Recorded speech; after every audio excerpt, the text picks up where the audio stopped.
ஓம் சாய்ராம். எனது அருமை பிள்ளையே, வரம்பில்லாமல் பேசும் பேச்சானது இரும்பான இதயத்தையும் துரும்பாக சிதைத்துவிடும்.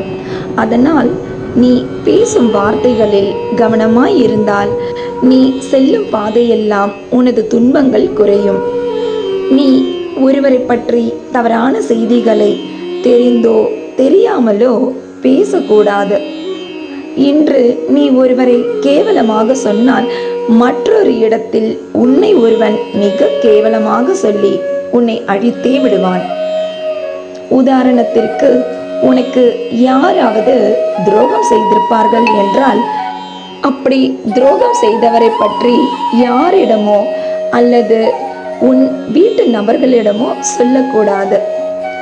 இதுவரை நீ அப்படி செய்திருந்தால் என் கோவிலுக்கு வந்து என்னிடம் மன்னிப்பு கேட்டு சரணாகதி அடைந்துவிடு.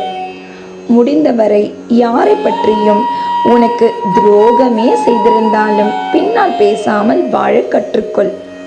அதற்காக உன் மனதுக்குள் வைத்து நீ தனிமையில் யாருக்கும் தெரியாமல் அழ வேண்டும் என்று அவசியமில்லை. என்னிடம் சொல் என்று தானே சொல்கிறேன்.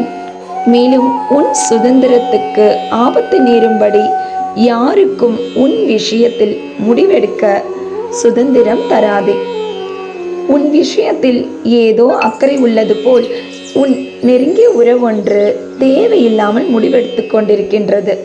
உன் விஷயத்தில் நீ பிறரிடம் கையேந்தாமல் தன்னம்பிக்கையோடு தன்மானத்தோடு நீ எப்படியெல்லாம் வாழ வேண்டும் என்று பார்த்து பார்த்து உனக்காக செய்து வருகிறேன். நீ இப்போது இருப்பதை விட மிகவும் கஷ்டப்பட்ட காலத்தில் உன்னை உதாசீனப்படுத்தி மற்றொரு முன்னிலையில் உன்னை பற்றி தவறாக பேசிய அந்த உறவு இன்று என்னவோ உனக்காக தான் இதை செய்கிறேன் அதை செய்கிறேன் என்று உன்னை நம்ப வைக்க உன்னை தேடி வருவார்கள்.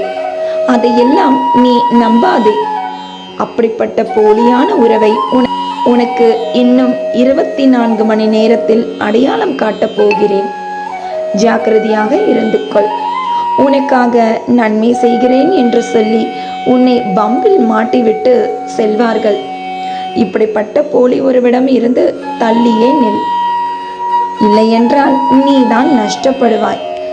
இன்றும் என்றும் என்றென்றும் உன் சாயப்பா உன் அருகில். வாழ்க வையகம், வாழ்க வளமுடன். ஜெய் சாய்ராம்.